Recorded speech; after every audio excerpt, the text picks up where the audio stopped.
अस्सलाम वालेकुम, खबरदार में खुश आमदेद। मैं हूं आपका होस्ट आफ्ताब इकबाल।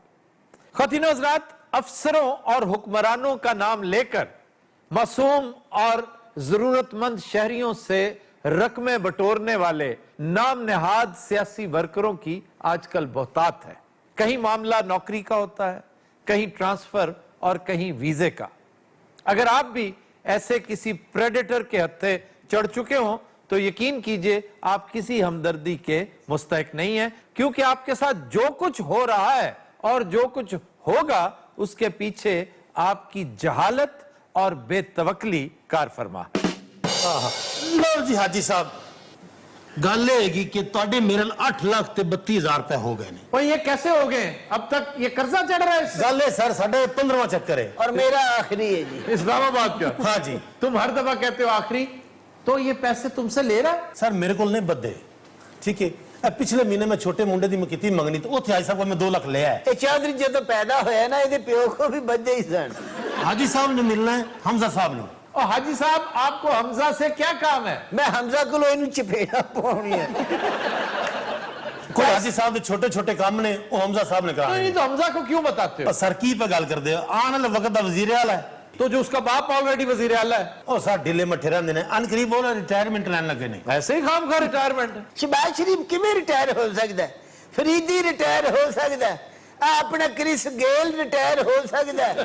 शहबाज शरीफ किवें रिटायर हो सकता है? हो सकता है सेहत की वजह से रिटायर हो जाए। शहबाज शरीफ की अगर कोई चीज ठीक है ना तो वो सिर्फ सेहत है। यानी ठीक है। ऐसी मुझे ये बताओ, तुम्हें काम क्या है जो तुम्हें बार बार ये ले आता है? गल है जनाब कि हाजी साहब दे प्लाट ते किसी बंदे ने कब्जा किया है। अच्छा, ओ हुन कनाल दा प्लाट ते है कॉर्नर दा, ओ हमजा साहब ने कह के ना उस बंदे ने उरे परे करवाना है। हाजी साहब, मैं आपको यकीन दिलाता हूं कि ना हमजा ने आपको सपोर्ट करना है और ना ये इस काबिल है कि आपको हमजा से सपोर्ट दिलवा दे। हाजी साहब असि 4 दिन इस्लामाबाद च काम करा के जासे हैं। और वैसे ट्रेजेडी देखिए कि पंजाब में लातादाद केसेस ऐसे हैं कि जहां प्लॉटों पर, घरों पर, प्रॉपर्टी पर कब्जे में पीछे पुलिस का हाथ होता है। सर पुलिस अफसरान 25% रेट के ऊपर कब्जे की प्रॉपर्टी धड़ाधड़ खरीद रहे हैं। ये बजाते खुद एक बिजनेस है बहुत बड़ा। यानी औने पौने आप खरीद लेते हैं, करोड़ों नहीं अरबों की जायदाद, और फिर अपने वसाइल से, अपने रिसोर्सेज से आप वागुजार करवाते हैं और मौज करते हैं। सर जेड़ा इत्थे मेरा बंदा ना वो कोशिश बड़ी कर रहा है। हमजा साहब मसरूफ ने भाई, तुम उस बंदे ने वेखो नहायत नफीस आदमी। कौन? हमजा? ला हौल वला। और सर मैं किसी और बंदे की गल करती है। नहीं है क्या? वो करता क्या है? और सर तुम्हारी तरह साफी बड़ा तगड़ा साफी है। एंकर है।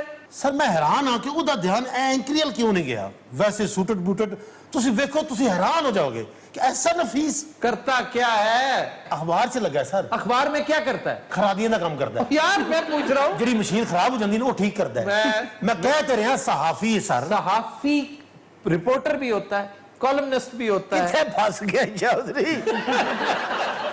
मैं नहीं फंसिया जिन्ना तू फंस गया। सर रिपोर्टर भी है, कॉलम भी लिखता है, ठीक है जी। ए छपाई ली स्याही इस्तेमाल होती ना वो भी आप बनाता है।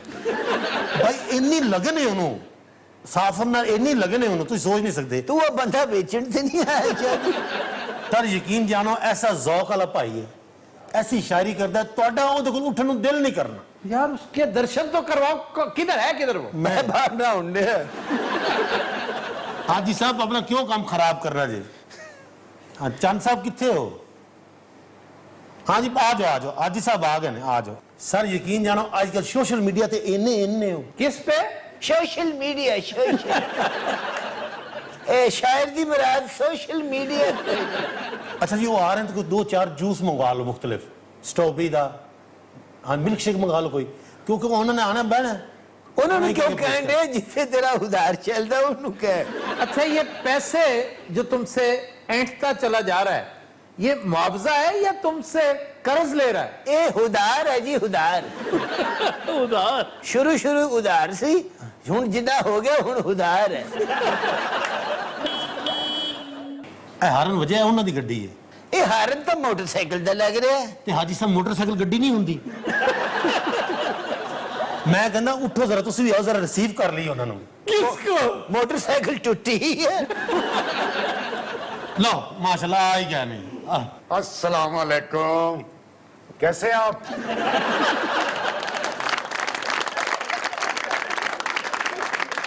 अल्लाह करे वो भाई ना हो। ये वही है, ये वही है। सर ये उस शख्स ने जिन्होंने बारिश में तुम दस रहा ये मोटरसाइकिल अग ला के चलाते हैं। मैं चौधरी 1.5 घंटे तो ਇਹਦੀਆਂ ਤਾਰੀਫਾਂ ਕਰ ਰਿਹਾ ਸੀ। अल्लाह करे वो भाई ना हो। ਅਸਤਗਫਾਰ। चौधरी कह दे ये झूठ है। हाजी साहब मेरी गल सुनो, मैं जिस भाई दे बारे च गल कीती है ਉਹਨੇ ਅਜੇ ਆਉਣਾ। नहीं हाजी साहब ये वो ही है। हाँ जी ये नहीं अपना चंद साहब। ਇਹ ਉਹ ਜਿਹੜਾ ਵੱਢ ਵੀ ਲੈਂਦਾ। हाँ जी साहब ਇਹ ਉਹੀ ਹੈ ਨਾ ਜਿਹਦੇ ਮੂੰਹ ਚੋਂ ਫੁੱਲ ਡੇਗਦੇ ਆ। चौधरी साहब आपने मेरी इंसल्ट करवाने के लिए यहाँ पे ना बुलाया ना था। तुसी गुस्सा नहीं करना। ਅੱਛਾ ਕਦੀ ਕੁੱਤੇ ਦੀ ਅੱਖਾਂ ਜੱਖਾਂ ਪਾਈਆਂ? ये क्या बकवास है।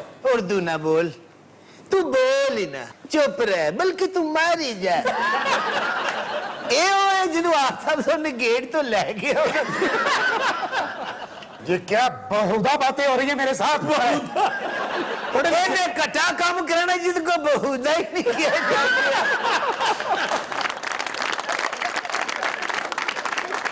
हाजी साहब बे हमजा दी इन्नी मंदा तुसी सोच नहीं सकते। ਹਮਜ਼ਾ ਕੀ ਇਹਦੀ ਤੇ ਮੀਆਂ ਸਾਹਿਬ ਮੰਨਦੇ ਹੋਣਗੇ। ਇਹਦੀ ਤਪਸ਼ ਬੜੀ ਹੈ।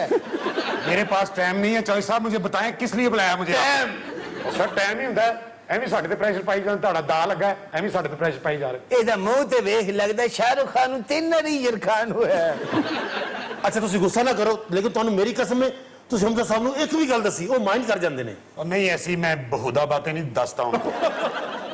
आ यार मेरी गल सुन, ए औखा सौखा होके बहुता तो ठीक कर ले। ਯਕੀਨ ਕਰੋ ਜਦੋਂ ਦਾ ਇਹ ਭਾਈ ਆਇਆ ਮੈਨੂੰ ਇਹ ਚਾਹ ਵਾਲਾ ਦਲੀਪ ਕੁਮਾਰ ਲੱਗ ਰਿਹਾ। ਮੈਂ ਕਿਹਾ ਗੱਲ ਸੁਣ ਇੱਧਰ ਉੱਧਰ ਕਿਧਰ ਕਾਸਰੀ ਨੂੰ ਲੱਭੋ। ਉਹ ਕਹਿੰਦੀ ਸੀ ਮੈਂ ਨੇੜਿਓ ਬਾਂਦਰ ਵੇਖਣਾ।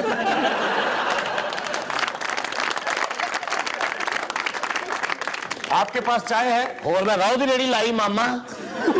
अच्छा हैरत दी गल है ओ भी उन्हें पै गया है।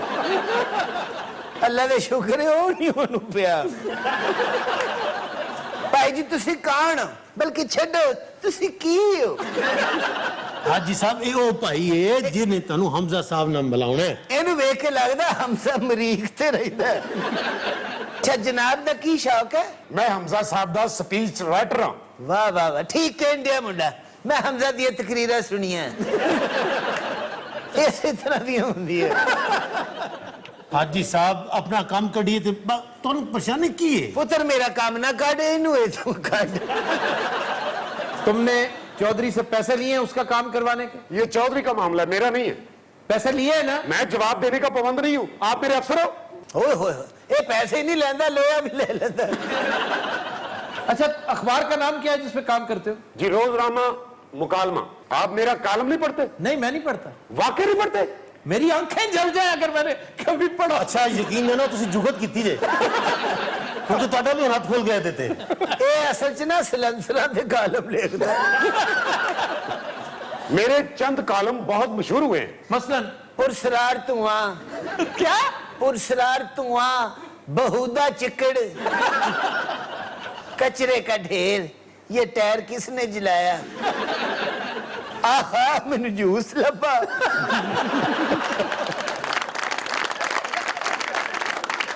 ये क्या था? ये एक टीवी शो सी। आहा मुझे जूस लबा।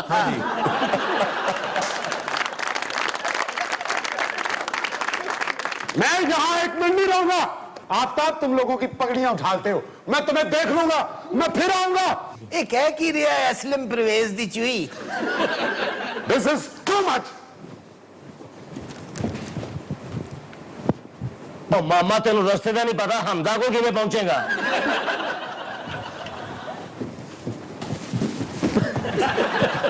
कुछ नहीं कहता, कुछ नहीं कहता। यार लेकर आओ उसे, नाराज होकर चला। मैं? हाँ जी। जे उन्हें मैंने फाड़ लिया तो फिर? और नहीं पकड़ते जाओ। हाय मैं मर गई। हाजी साहब मेरे ख्याल इन्हें मिल गया। ये बाहर केड़ी शहर निकल के गई है? अल्लाह खैर करे तेनू ने वड्डिया उठिया। हाजी साहब देखो जरा तो आगे थे वो। हाजी साहब की मैं आगे हो जाओ, तीन वाली सीट है। चौधरी हाँ है चौधरी साहब तुसी भी हाजी साहब नाल बैठ के गल्लां करदे रहंदे हो। अपने भनवैये भी कुछ समझाया करो। 2 दिन हो गए ने रुस्से ने मेरे नाल। की होया? यकीन कर तेरे भनवैये दा इन्ना क ध्यान करदी अच्छा है। गल सुन मेरी, मेरा भावे गोली मार दे भणवैया नहीं कहना मेरा। ਚੋ ਸਰ ਛੋਟਾ ਕੀਮਾ ਭੁੰਨ ਖਵਾਨੀ ਹੈ ਇਹਨਾਂ ਨੂੰ ਇਸ ਗੱਲ ਤੇ ਤੈਨੂੰ ਸਜ਼ਾ ਵੀ ਹੋ ਸਕਦੀ। ਅਫਤਾਬ ਸਾਹਿਬ ਚੁੱਲ੍ਹੇ ਅੱਗੇ ਬਹਿ ਬਹਿ ਕੇ ਸੀਨੇ ਤੇ ਸੇਕ ਲੱਗ ਗਿਆ ਜੀ ਇਹਨਾਂ ਦੇ ਇਹਨਾਂ ਦੇ ਨਹੀਂ ਚੁੱਲ੍ਹੇ ਦੇ। ਹਾਂ ਪਿਛਲੀ ਰਾਤੀ ਇਹਨਾਂ ਦਾ ਦਿਲ ਟਕ ਟਕ ਕਰਨ ਲੱਗ ਪਿਆ। ਤੂੰ ਸਮਝੀ ਖੁਸ਼ਖਬਰੀ ਆਉਣ ਵਾਲੀ ਹੈ। ਆ ਬੜਾ ਬਿਮਾਰ ਹੋ ਗਿਆ ਸੀ। ਆਹ ਤੇ ਜੇ ਕੌਸਲੇ ਨੂੰ ਪੈਟਰੋਲ ਵਾਲੀ ਟਾਕੀ ਨਾ ਸਗਾਉਂਦੀ ਤੇ ਦਿਲ ਨੇ ਫੱਕ ਕਰਨ ਲੱਗ ਪੈਣਾ ਸੀ। ਯਕੀਨ ਕਰੋ 7 ਬਦਾਮ ਮੈਂ ਰਾਤੀ ਇਹਨਾਂ ਦਾ ਭਿਓ ਕੇ ਰੱਖਣੀ ਆ। ਅੱਛਾ ਇਹਨੂੰ ਕੋਈ ਮਿਰਗੀ ਪੈਂਦੀ ਹੈ ਕੀ ਮਸਲਾ ਇਹਦਾ? ਮੈਂ ਇਹਨਾਂ ਦੇ ਸਿਰ ਤੇ ਦੇਸੀ ਘਿਓ ਦੀ ਮਾਲਿਸ਼ ਕਰਨੀ ਆ। ਹਾਂ ਤਦੀ ਦੇ ਮੂੰਹ ਇਹਦਾ ਸੜੇ ਕਤਲਮੇ ਵਰਗਾ ਹੋ ਗਿਆ। ਔਰ ਜਦੋਂ ਇਹ ਦੇਸੀ ਘਿਓ ਪਾਉਂਦੀ ਹੈ ਨਾ, ਦੇਸੀ ਘਿਓ ਮੁੜ ਕੇ ਕੌਸਰੀ ਨੂੰ ਵੇਖਦਾ ਹੈ।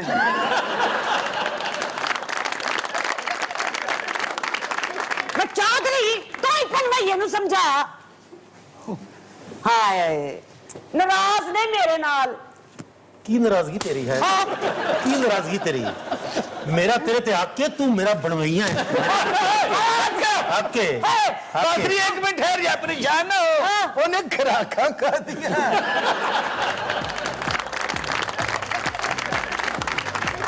रात हम लेते हैं एक ब्रेक, हमारे साथ रहिए। Welcome back. रात हमारा सेगमेंट है फरंगे आसफिया और पहला लफ्ज है सरपरस्त। शुक्र है आज पहले लफ्ज तो शुरू है। अच्छा जनाब, सरपरस्त का मतलब क्या है? घर दा वड्डा सरबराह। जी, सरपरस्त होता है जो सरबराह हो, सीधी सी बात है, जो किसी एक ऑर्गेनाइजेशन का नंबर 1 हो, अमीर हो, उसका पैटर्न हो कि जी ये हमारे सरपरस्त आला है। सरपरस्त का असल मतलब है मुलाजिम। जी हाँ जी, यानी कि घर दा बड़ा साडा मुलाजिम है। ये गलत उलाम हो चुका है ना। देखें, खुदा परस्त, खुदा की परस्तिश करने वाला, आतिश परस्त, जर परस्त, पैसे की परस्तिश करने वाला, इसी तरह है सरपरस्त। सरपरस्त, सर का मतलब होता है इदारा, कोई इदारा या इदारे का हेड, और परस्त है उसकी खिदमत करने वाला, अपने बॉस की इताअत करने वाला। सरपरस्त का मतलब है मुलाजिम या खादिम। ऐसा सरपरस्त है आज फर्श नहीं धो रहा। हाँ, तो सरपरस्त फर्श धो सकता है, खादम सर फर्श तो होते होंगे ने, खादिम आला नहीं धोते। कई बारी खादम आला भी तो तो एक आध दफा लंबे बूट पहन कर ना वो ड्रामेबाजी हो जाती है, लेकिन नॉट ऑलवेज। सादक साडा सरपरस्त आला वो खुसरिया दा सरपरस्त आला। सर उन्होंने उस कहना कि फसाद तुझे सर लिया है। इससे तब्दीली कोई नहीं आनी, मैंने सिर्फ तुम्हें इसकी एटिमोलॉजी बताई है। सारे सानू दसना जरूरी है ये चीज। तो मैं नहीं इन्हें बता रहा हूँ, ये जो बैठे हैं सारे यूनिवर्सिटी स्टूडेंट्स हैं, और अब तो तुम्हारे साथ भी यूनिवर्सिटी स्टूडेंट बैठी हुई है। ये साडे नाल की कर रही सर? शायद तुम पे कोई फर्क पड़े, कोई तुम डिसेंसी सीखो। आपको कुछ समझ आ रही है वो क्या कह रहे हैं? बिल्कुल, मैं यहाँ पे सीखने आई हूँ उनसे। लो जी, अगली ईद तो रमशा और मरियम दोवां ने ते पांच प्रोग्राम करना तुम तो ना किया करो रूबी। अच्छा अल्लाह की कसम आज मैं वेखे सादक दा भी आठा बन। एक्चुअली सर ये स्टूडेंट्स जो है ना वो हम लोगों से बड़े मुतासिर है, कहते हैं भाई बड़े टैलेंटेड लोग हैं ये। नहीं, टैलेंटेड होने में तो कोई शक नहीं, तुम लोगों, तुम बहुत टैलेंटेड लोग हो, लेकिन तुम अनपढ़ भी हो, जाहिल भी हो। अच्छा तारीफ तुम करके ना तो जलील भी कर दे। तुम तो कख भी नहीं हो, नाल जुत्ती लाके कभी मार भी देते हो। बाकी लफ्ज कोई बंदा ले गया। अच्छा जी, फिर है फतूर आना। फतूर का मतलब होता है नीयत खराब होना, शैतान गालिब आ जाना, बिगाड़ का शिकार होना कि जी उसके अंदर तो फतूर आ गया। फतूर का असल मतलब है किसी चीज का चलते चलते रुक जाना। जैसे घड़ी अगर चलते चलते रुक गई है तो उसमें फतूर आ गया। इसका मंबा है फातिर है आए मम्बाद। फातिरुल अक्ल एक चीज होती है जो अक्ल से खाली हो, जिसकी अक्ल रुक चुकी हो, तो इसलिए कहते हैं कि इसके दिमाग में फतूर आ गया। सरफरे गल्ला ने शैतान आ जाना वो गलत गल्ला नहीं। ये जैसे होता है ना, किसी की यादाश्त खो गई होगी तो वो हकीम के पास, डॉक्टर के पास गया, उसने कहा जी ये फतूर आ गया है इसकी मेमोरी में। बस उसको ये बात याद रहेगी कि जी अगर अक्ल साकत हो जाए तो इसको फतूर कहते हैं। सर इसके करेक्ट प्रोनाउंसिएशन क्या है, फतूर या फितूर? फतूर, फे के ऊपर पेश है, یہ بڑی عام بات ہے، فے کے اوپر پیش ہے فطور، کیونکہ میں بھی فطور کہتا ہوں اور اب بھی شاید ایک آدھ دفعہ میں نے فطور کہا ہے۔ اچھا کوئی بھی گل کریں گے وہ گل نو بہت لمبی کرن گے ایتھے 2-4 ہفتے بعد نا بندہ ملنگ ہو جاتا ہے۔ آیا آیا اتنی ایزی ہو کے بیٹھ، بلکہ آنے 2-4 جگتاں بھی کرا کر، تیرا ٹینڈے لگا منہ ہے کدو ہوندا ہے۔ شرم کرو، کیا تعلیم دے رہے ہو، ٹھیک ہے جی، ناصر صاحب نو کیا ہے تیرا پاٹے گرمے ورگا منہ ہے، کیا کامیڈی ہے یہ؟ رمشاہ نو پھکیاں دساں گے تے ٹھیک ہے۔ رمشا نہیں ہے، رمشا ہے۔ چلو ہن اے بھی ٹھیک کراؤ۔ میں نا نہیں لینا، میں پلوان کہی۔ اچھا جی، پھر ہے ہوش کے ناخن لینا۔ ہوش کے ناخن لینا، اندر چھوٹا جا میوزک ڈائریکٹر اور مکا کے دل چ کہندے نے ہوش کے ناخن لینا، آ دل چ کہندے سر یہ ناخن ہوتا کہ ناخن؟ ناخن، اور اس کا منبع ہے ناخون۔ ناخون یعنی جسم کا وہ حصہ جس کے اندر خون نہیں ہوتا، وہ ٹیشو اس میں الائیو نہیں ہوتا، ڈیڈ ٹیشو ہے۔ انہوں نے ہونے تھے ایک مریض کھول کے رکھنا ہے۔ کوئی حکمت بھی کیتی ہے یار تم جب ناخن کاٹتے ہو خون نکلتا ہے؟ اچھا وہ کاٹ کے بھی دکھا اچھا اور چلایا بھی صحیح ہے۔ سر محاورہ تو ہم کچھ اور ڈسکس جی وہ ہے ہوش کے ناخن لینا، جیسے کہتے ہیں عقل کرو یار، ہاں جی کچھ سمجھنے کی بات کرو، یہ کیا کر رہے ہو تم؟ ہوش کے ناخن لینا، تو یہ محاورہ ہے۔ محاورہ جو ہے وہ فگریٹو ہوتا ہے، ڈائریکٹ نہیں ہوتا کہ ہوش کے بھی کوئی ناخن ہوتے ہوں گے، ایسی بات نہیں ہے۔ اور جو ایٹیمالوجی ہے اس کی وہ دلچسپ ہے۔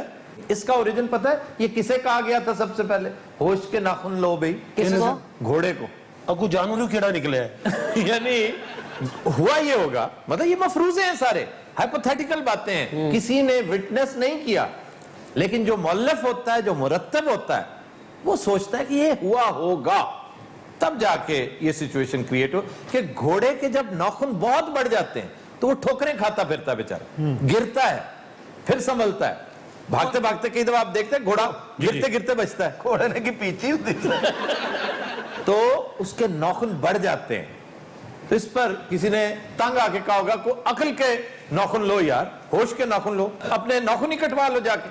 گھوڑے نو کیا؟ گھوڑے نے کیا ہے؟ سر یا پھر گھوڑا پاگل ہے یا کہنے والا پاگل ہے؟ نہیں، اب بیٹی گھوڑا پھر وہ مسافر نو لا کے بیوٹی پارلر گیا، اس نے وہاں جا کے پھر میڈیکیور اور پیڈیکیور کروایا۔ مینیکیور اور پیڈیکیور، پیڈی مینز پیر، مینی مینز ہاتھ۔ اچھا گھوڑا نے تو باہر نکلے نا تو خسرا بن چکے ہیں۔ کیا حال ہے جی؟ یقین کرو جیسے میڈیکیور پیڈیکیور کرایا ہے نا، مزہ آ رہا ہے میرے۔ تم نے کبھی کرایا صادق میڈیکیور؟ میرے کو تینے فالتو پیسے نہیں ہوندے۔ تو اس میں کتنے پیسے لگتے ہیں؟ You can't afford it to کیا فضول باتیں کر رہے ہو تم؟ اور آپ سے نئے خریدتے بھی۔ لو اب گھوڑے سے میرا بن گیا۔ آپ کو پتہ مجھے کافی پرپوز آ رہے ہیں آزاد کشمیر سے بھی۔ You know this شادی is the best policy۔ شادی is the best policy every year۔ یہ لگتا ہے انگلش چگن کی تھی۔ اچھا بات سنیں، شکار کے بغیر کیسے گزارا ہو رہا ہے؟ کیوں شکار کے بغیر بندہ زندہ نہیں رہ سکتا؟ آپ کا تو اوڑنا بچھوڑنا ہی شکار ہے۔ اوڑنا بچھوڑنا۔ توبہ، کیا ہو گیا؟ اردو بھی خراب ہے، انگلش بھی خراب ہے۔ پنجابی بھی خراب ہے۔ اچھا تجھے بکرا بھی شکار کر کے کھاندے ہو؟ صرف مارخور بکرا شکار کر کے کھاتے ہیں۔ سنا وہ تو بڑا زہریلا نہیں ہوتا، سپ نہیں کھانا؟ اور سانپ کھانے سے اس کے اندر زہر تو نہیں ہوتی نا؟ ہاں وہ کی مطلب سر؟ پہلے سپ چاڑ لیتا ہے۔ وہ جب سانپ کھاتا ہے نا، یہ اس کا فیوریٹ فوڈ ہے، جڑی بوٹیاں اور سانپ۔ وہ سانپ کھا کر پھر جگالی کر دیتا ہے، وہ سارا زہر جو ہے اس کے باہر چلا جاتا ہے، اور اس کا گوشت بہت مقوی، بڑا مکینک جو ہے بکرا۔ سر آپ نے آخری دفعہ کب کھایا؟ سپ کے مارخور مارخور میں نے کھایا تھا لاسٹ ٹائم جون میں، کہاں کھا لیا تھا؟ موسم بھی اتنا خوفناک کر تو استور، ڈسٹرکٹ استور۔ تسی مفرور تھے کتنے؟ ساری جگہ بھی تو دسو ہے کتنے؟ یہ گلگت کا بہت خوبصورت ڈسٹرکٹ ہے استور۔ سنا اس کا شکار بڑا مہنگا ہے؟ ہاں جی، ٹرافی ہے نا، آپ کو ٹرافی پے کرنی پڑتی ہے، آپ پے کرتے ہیں پھر شکار کرتے ہیں، وہ آپ کو اجازت دیتے ہیں کہ آپ ایک جانور مار سکتے ہیں۔ اور سب سے مہنگی ٹرافی وہ ہے مارکو پولو شیپ، سب سے مہنگی، وہ خنجراب کا علاقہ بہت ہی اوپر، اور وہ اتنے بڑے اس کے سینگ ہوتے ہیں کہ ان میں بڑے آرام سے آپ ایک بڑا والا کتا چھپا سکتے ہیں سینگوں کے اندر. اور پتہ ہے کتنے کی ہے ٹرافی؟ کتنے کی؟ 70,000 کی. اتنی مہنگی؟ $70,000. اور مہنگی. اس شیپ دی جیپ بھی بن بات مارکور بکرے کی ہو رہی پیچھو جو دمبا جیا بھی پا لیا. مارکو پولو شیپ کو تم دمبا کہہ رہے ہو. ایسا مل لگتا ہے کسی ملک کا بادشاہ ہے. یہ مارکور کی جو سینگ ہے ہاں جی یہ دیکھ رہے ہو نا اسکرین پہ, اس سینگ کا کام کی لیندہ ہوئے گا؟ سینگوں سے وہ مارتا ہے اپنے دشمن کو, اپنی حفاظت کرتا ہے, سیلف ڈیفenس کرتا ہے. اور تمہیں پتہ ہے یہ کتنے سخت ہوتے ہیں, کتنے ہارڈ ہوتے ہیں. یہ گئے وقتوں میں یہ جو سنگ تراش ہے نا, جو بت تراشی کرتے تھے, جو پتھروں کے برتن بناتے تھے, یہ اس سینگ کا استعمال کرتے تھے. اور دوسرا اس کو پیس کر بڑی قیمتی دوائی بنائی جاتی ہے. مارکور نے تسی کو حکیم ٹیپ ہی بنایا ہے. یہ شکاری تے بھی حملہ کرتا ہے. نہیں شکاری پر سچ, کیونکہ فاصلہ اتنا ہوتا ہے.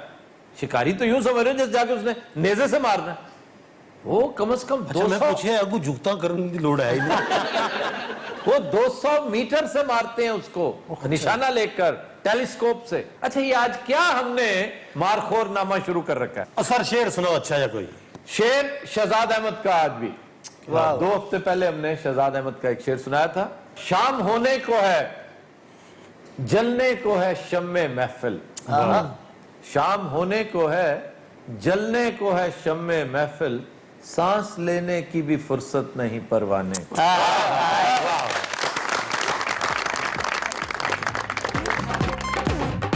Welcome back. خودین حضرات ہمارا سیگمنٹ ہے میل باکس. اور جی آفتاب سر, میرا آپ سے سوال ہے کہ رانا ثناء اللہ نے کہا ہے کہ ججوں, جرنیلوں اور صحافیوں سب پہ احتساب ہونا چاہیے. بطور صحافی آپ کی کیا رائے ہے؟ میں زیادہ رائے زنی کر سکتا ہوں صحافیوں کے بارے میں, ججوں اور جرنیلوں کے بارے میں دنیا پڑی ہے باتیں کرنے کو. صحافیوں کے حوالے سے یہ رانا صاحب کے ساتھ میں 1000 اختلافات رکھتا ہوں بہت ساری چیزوں میں, لیکن یہ بات درست ہے کہ جب احتساب ہونا ہے تو اکراس دا بورڈ ہونا ہے. پھر صرف سیاستدانوں کا ہی نہیں, پھر سب کا احتساب ہو یا پھر نہ ہو. ہم اس کو ایک نیسیسری ایول سمجھ کے اڈاپٹ کر لیں, اپنے آپ کو اس کے ساتھ اڈیپٹ کر لیں. بلکہ سچ پوچھیں تو ہماری سوشل نارمز اس طرح کی ہو چکی ہیں کہ اب ہم اڈیپٹیبلٹی کی منزل طے کرتے نظر آ رہے ہیں. اب ہم کرپٹ عناصر اور کرپشن کو اتنا برا قرار نہیں دیتے. اب ہمیں وہ گھن نہیں آتی جو کرپشن کے حوالے سے آیا کرتی تھی. ہم رشتے کرتے وقت بھی یہ نہیں دیکھتے کہ اس شخص کی, اس خاندان کی ریپیوٹ کیا ہے. یہ ایسا ہے تو اس کا چچا, تایا, بھائی, باپ وہ کیسے ہیں. ہم جانتے ہوئے بھی اس سے صرف نظر کرتے ہیں اور ایک طرح سے اس گناہ کا, اس برائی کا حصہ بنتے ہیں. اب آئیے آپ کے سوال کی طرف. صحافیوں کا جہاں تک تعلق ہے کوئی شک نہیں, چونکہ صحافی آپ ہی کی سوسائٹی, ہماری ہی سوسائٹی کا حصہ ہے. اگر سوسائٹی میں کرپشن یہاں تک آ چکی ہے, we are neck deep into corruption, یہ بات ہم روز سنتے ہیں, کلیشے بن چکی ہے, تو یہ کیسے ممکن ہے کہ صحافی کرپٹ نہ ہو. صحافیوں کی اب 2 کیٹیگریز ہیں. ایک وہ کیٹیگری ہے جو بہت ہائیلی پیڈ ہے, جس کو بہت زیادہ پے کیا جاتا ہے, اس کا ایک ایک پیسہ, ایک ایک روپیہ ڈکلیئرڈ ہے اور وہ ڈھیر سارا ٹیکس ادا کرتا ہے. اب اگر وہ امیر ہے تو اس میں کیا مذائقہ ہے؟ ہم کسی کے بارے میں یہ نہیں کہہ سکتے. ہمارے لاتعداد ایسے کولیگز ہیں جو بہت امیر ہو چکے ہیں. بہت امیر سے مراد ہے کہ کروڑ پتی ہو چکے ہیں. کروڑوں میں کھیلنا بہت بڑی بات ہوتی ہے اور کافی ہے یہ. اب وہ کیٹیگری ایسی ہے کہ جو حکمرانوں سے کام لیتی ہے. اگر آپ کا جائز کام کہیں اٹکا ہوا ہے, آپ حکمرانوں سے ریکویسٹ کرتے ہیں, دھونس دیتے ہیں انہیں اور کام لے لیتے ہیں, میں اس کی بھی اجازت دیتا ہوں, اس میں بھی کوئی ایسی بات. اول تو بہتر یہ, احسن یہی ہے, بیسٹ یہی ہے, افضل یہی ہے کہ آپ کوئی کام نہ لیں بجائے اس کے کہ آپ آئی جی سے کہیں, آپ D S P, S H O کے پاس چلے جائیں, اسے کہیں بھائی یہ میرا جینوئن پرابلم ہے, میں اس کی طرف سے آیا ہوں, دیکھ لو, میرٹ پہ فیصلہ کرنا, کیونکہ اور کچھ بھی نہ ہوا تو میں تاریخ میں تمہیں ذلیل ضرور کروں گا, میں اس کا تذکرہ ضرور کروں گا, میں تمہاری شکایت شاید نہ ہی کر سکوں. تو میرا خیال ہے جونیئر لیول کے لوگ عام طور پر اس کا احترام کرتے ہیں. اب ہے دوسری کیٹیگری جس میں تنخواہیں آج بھی معمولی ہیں, انہیں ان کے اخبار, ان کے چینلز بہت تھوڑے پیسے دیتے ہیں, لیکن وہ بھی کروڑپتی ہیں. جی, اصل کرپشن کی جڑ وہ لوگ ہیں جنہوں نے صحافیوں کو, صحافت کو, دانش کو اور دانشور کو ذلیل و رسوا کر کے رکھ دیا. سر یہ کم تنخواہوں والے کتنے لوگ ہیں؟ کم تنخواہیں تو بہت بڑا پرابلم ہے, یہ بہت بڑا المیہ ہے. ہمارے ہاں جو موسٹ لو پیڈ پڑھے لکھے لوگ ہیں وہ صحافت میں ہیں. اس لیے یہ کسی حد تک ذمہ داری ان اداروں کی بھی ہے. میں تو ایسے اداروں کو جانتا ہوں, بہت قریب سے دیکھ چکا ہوں, جو کہتے ہیں بھئی جاؤ ہم سے مت مانگو, خود بھی کماؤ اور ہمیں بھی لا کر دو, ہمارے بہاف پہ شکار کرو, ہم تمہیں فل اتھارٹی دیتے ہیں. یہ بہت بڑی ہاؤسنگ اتھارٹی بن رہی ہے, جاؤ اس سے بات کرو, اسے کہو کم از کم 10 پلاٹ میرے باس کو دو, 4 پلاٹ اس سے نیچے دو, ایک آدھ تم بھی لے لو. یہ ہے اصل فساد کی جڑ, یہ ہے اصل ضلالت اور برائی. اب اس میں ایک نہیں 5-10 حصے دار شامل ہو جاتے ہیں. اور یہ میں نے ایک مثال دی ہے, اس کے لیولز ویری کرتے رہتے ہیں. کوئی ڈاکٹروں کو بلیک میل کرتا ہے, کوئی پولیس کو بلیک میل کرتا ہے, اور تو اور حکمرانوں کو بلیک میل کرتے ہیں. تو سر کیا یہ صرف ہاؤسنگ سوسائٹیز کو ہی بلیک میل کیا جاتا ہے؟ ہاؤسنگ سوسائٹی تو ایک ایپیکس ہے نا, میں کہہ رہا ہوں ٹاپ ہے. یہ تو ریڈیو کو بلیک میل کرتے ہیں. یہ ایسے بدبخت ہے جو فقیروں اور غریبوں کو بلیک میل کر کے ان سے پیسہ کماتے ہیں. یہ وہ لوگ ہیں, چاہے نچلے لیول پہ ہو چاہے ایپیکس پہ بیٹھا صحافی ہو, یہ ہیں وہ کالی بھیڑیں جنہوں نے اس پورے ٹریڈ کو, اس پوری فیلڈ کو بدنام کر رکھا ہے. لیکن الحمدللہ دن بدن اویئرنس آ رہی ہے, ایجوکیشن بڑھ رہی ہے, لوگوں کو خود پتا چل رہا ہے کہ اصلی کیا ہے, نقلی کیا ہے. آپ حیران ہوں گے کہ بعض اخباریں اور چینلز ایسے ہیں جو کارڈز ایشو کرتے ہیں کہ ایک نامنل سی اماؤنٹ 1000, 2000, 3000 روپیہ منتھلی لیں ان سے اور انہیں کارڈ ایشو کر دیں. اب بجائے اس کے کہ آپ انہیں تنخواہیں دیں, آپ ان سے اس بدماشی کی فیس وصول کرتے ہیں. تو کارڈ نہ کی کر دیں. جی وہ کارڈ کے ساتھ بلیک میلنگ کرتے ہیں. آپ اس کی کیمیا گری ہے کہ اس کارڈ کے ساتھ جا کے کس طرح مٹی کو سونا کرتا ہے وہ. ہوں تو کئی پولیس والوں نے کارڈ بنا لینے کے ایسی صاف ہی ہیں. اور قصہ مختصر, اگر انہیں ان صحافیوں کو چیک کرنے کا بیڑا اٹھا لینا ادارہ کہے کہ جناب میں نے اپنے اندر گندی مچھلی کو یا کالی بھیڑوں کو نکال باہر کرنا ہے, تو کسی کی مجال نہیں ہے. یہ اتنے ایکسپوزڈ ہوتے ہیں, یہ ایک دوسرے کے کانے ہوتے ہیں, باس بھی اور ملازم بھی جانتے ہیں ایک دوسرے کو. اگر یہ سلسلہ جاری رہے گا, ذلت اور ضلالت اس حد کو چھو لے گی, تو پھر صحافی اور دانشور کبھی انقلاب برپا نہیں کر سکیں گے. خواتین و حضرات, we'll take a break, stay with us. Welcome back. جی خبر ہے کہ لاہور پولیس کی وردی میں ملبوس ڈاکوؤں نے لندن سے آنے والی فیملی کو لوٹ لیا. پولیس کی تلاش جاری. اچھا جناب, یہ کوئی نیا واقعہ نہیں ہے. اگر آپ ایوریج دیکھیں تو ہر مہینے اس طرح کے 2 واقعات لاہور ایئرپورٹ پر رونما ہوتے ہیں. یہ واقعہ بھی لاہور ایئرپورٹ کا ہے. لندن سے ایک فیملی آ رہی تھی اور پسرور جانے کے لیے انہوں نے ٹیکسی لی. ٹیکسی ابھی ایئرپورٹ کی حدود سے نکلی ہی تھی کہ آگے پولیس کی وردی پہنے ہوئے 2 ڈکیت کھڑے ہوئے تھے. انہوں نے چیکنگ کے بہانے روکا, 5000 پاؤنڈز لوٹے اور غائب ہو گئے. اچھے پلے ہوتے سیٹ کے ساتھ تو من پٹ آ گیا تھے لیندا ہے کہ پاکستان چلیے سارا بزنس میرا تباہ کر کے تو ایتھے لیندا میں. فیملی کتنی ہے آپ کی؟ سر ایک ہماری بیٹی اور ہم دونوں میاں بیوی. اچھا, تو پولیس کی وردی میں کھڑے تھے؟ جی سر, وہ جو ڈاکو تھے پولیس کی وردی میں تھے. آپ کو کچھ سمجھ نہیں ہے, آپ نے گاڑی روکی کیوں؟ اور چھتر کھاندے سر نہ روک کے.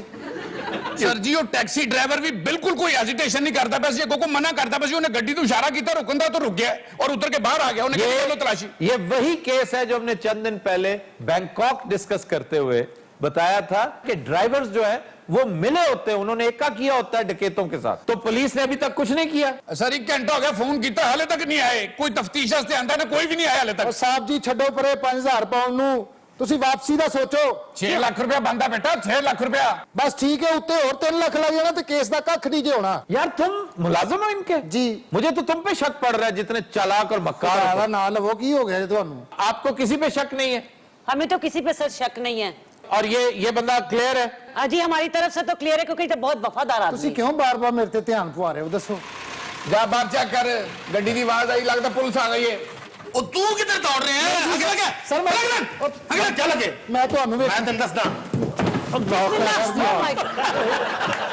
ਆਏ ਸਰ ਨਹੀਂ ਫੇ ਜੀ ਸਰ ਤੋਂ ਪੁੱਤਰੇ ਜੀ ਸਰ ਅਸਲਾਮ ਅਲੈਕੁਮ ਜੀ ਕੀ ਹਾਲ ਹੈ जी खैरियत है ਇਹ ਤੁਸੀਂ ਲੈਣੇ ਤੋਂ ਆਏ ਹੋ ਤੁਹਾਡੀ ਮਿਸਿਸ ਹੈ जी जी मेरी ਇਹ ਬੱਚੀ ਕੌਣ ਹੈ ये हमारी बेटी है बेटी ਬੇਟੀ ਤੁਹਾਡੀ ਇਹ ਕੌਣ ਹੈ मैं जी नौकर है हमारा नौकर ਇਧਰ ਆ ਤੂੰ ਦੇ ਇਧਰ ਆ ਨਾ ਇਧਰ ਆ ਇਧਰ ਇਧਰ ਆ ਇੱਥੇ ਆਪ ਤੁਰੇ ਫੈਮਿਲੀ ਚ ਖਲੋਣਾ ਇੱਥੇ ਇੱਥੇ ਆ ਕੇ ਬੈ ਪਰੇ ਪਰੇ और बात सुनो, ये तुम्हारे साथ क्यों आ गया ये नशई? ਸਰ ਇਹ ਸਾਡੀ ਹਰ ਤਫਤੀਸ਼ ਵਿੱਚ ਸ਼ਾਮਲ ਹੁੰਦਾ ਇਹ ਅਫਸਰਾਂ ਨੇ ਸਾਡੇ ਉੱਤੇ ਲਾਇਆ ਹੈ, ਸਾਨੂੰ ਤੇ ਇਹ ਮਹਿਸੂਸ ਹੁੰਦਾ ਸਾਡੇ ਜਸੂਸ ਹੈ ਕੀ ਨਾ ਹੈ ਤੁਹਾਡਾ हनीफ जी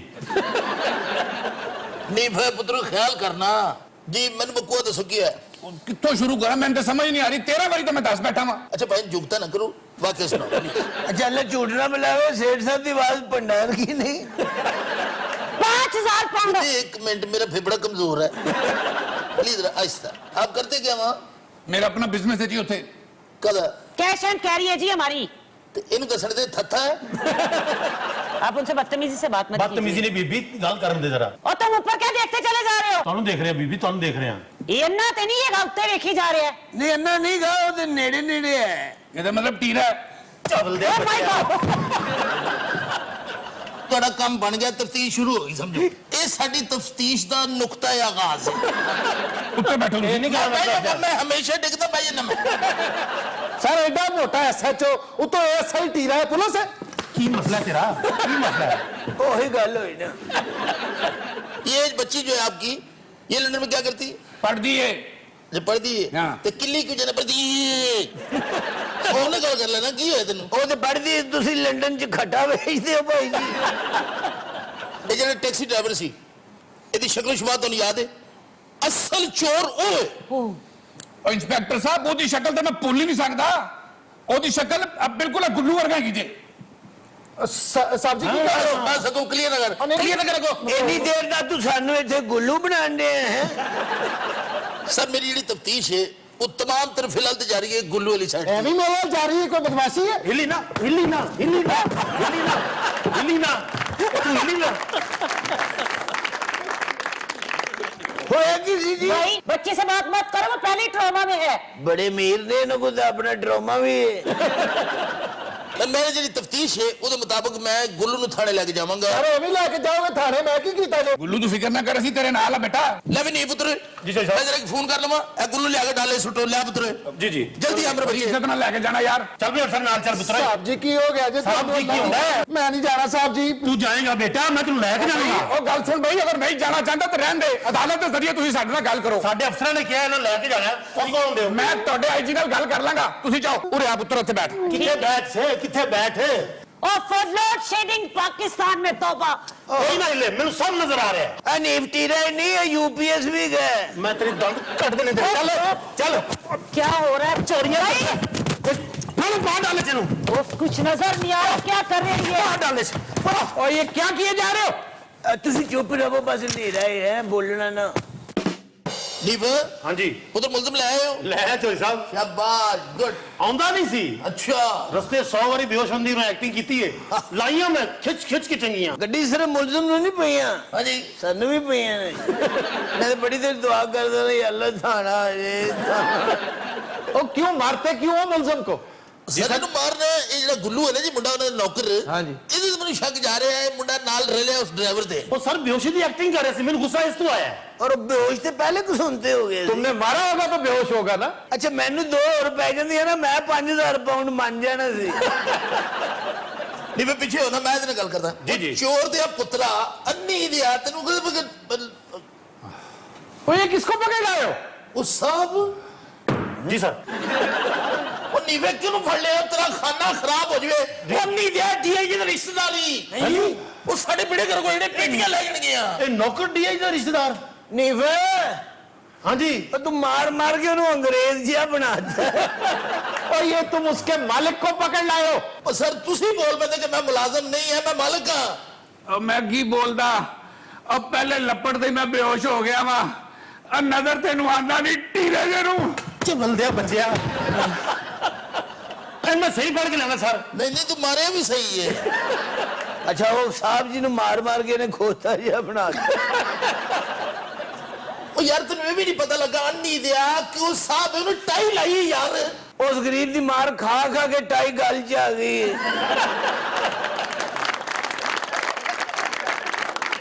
अच्छा बड़ा मजा आया गड्डी च सब तो थले बूटा उस दे उत्ते मैं उस दे विच फिर मुलजिम ते सब तो उत्ते नीफ हनीफ ओनू सैंडविच बना के कोट लिया। ਉਹ ਬੂਟੇ ਹਾਂਜੀ ਸਾਹਿਬ ਜੀ ਉਹ ਮਲਕ ਸਾਹਿਬ ਨੂੰ ਬਾਹਰ ਲਿਆਓ ਕੱਢ ਕੇ ਉਹ ਤੁਹਾਡਾ ਬੇੜਾ ਗਰਕ ਹੋ ਜਾਏ ਨਾਲੇ ਬੋਤਲ ਲਿਆ ਨਾਲੇ ਡਾਕਟਰ ਸਾਹਿਬ ਨੂੰ ਬੁਲਾ ਕੇ ਲਿਆ ठीक है सर जी मैं लेके आऊंगा जनाब। ਲੈ ਸਾਹਿਬ ਜੀ ਆਓ ਮਲਕ ਸਾਹਿਬ ਆਓ ਸੌਰੀ आओ जनाब मलिक साहब। ਮੈਂ ਸੌਰੀ ਕਰਨਾ ਅੱਜ सॉरी जनाब आ जाओ जनाब उठो उठो बिस्मिल्लाह आ जाओ आओ जनाब। ਆਜੋ ਆਜੋ ਆਜੋ शेर बोलो शेर मलिक साहब की हो गया शेर बनो ये फिर नींव ने घुटना आ जाओ ਇੱਧਰ ਲਿਆਓ ਮੇਰੇ ਕੋਲ ਨੀਫੇ ਦੇ ਕੇ ਨਾ ਭਾਈ ਇੱਧਰ ਲਿਆਓ ਇੱਧਰ ਬੈਠ ਮੇਰੇ ਸ਼ੇਰ ਇੱਧਰ ਬੈਠ इधर बैठो जी इधर ਬੈਠ ਇੱਧਰ और ये कैसा शेर है ये शेर रावण दे जी आजकल पिछो ही इस तरह दे आ रहे साहब जी मैं बोतल ले आया ना वास्ते बोतल लियाओ। मैं आया जी आए मैं मर गया ਆਮ ਸੌਰੀ ਸਰ ਮੈਂ ਤੁਹਾਡੇ ਕੋਲ ਸੌਰੀ ਕਰਨਾ ਇਹ ਨੀਫੇ ਕੋਲੋਂ ਗਲਤੀ ਹੋ ਗਈ ਏ ਨੀਫਾ ਕੌਣ ਇਹ ਟੀਰਾ चवल दिया लो जी गल सुनो बोतल और जूस रहने दो एम्बुलेंस बुला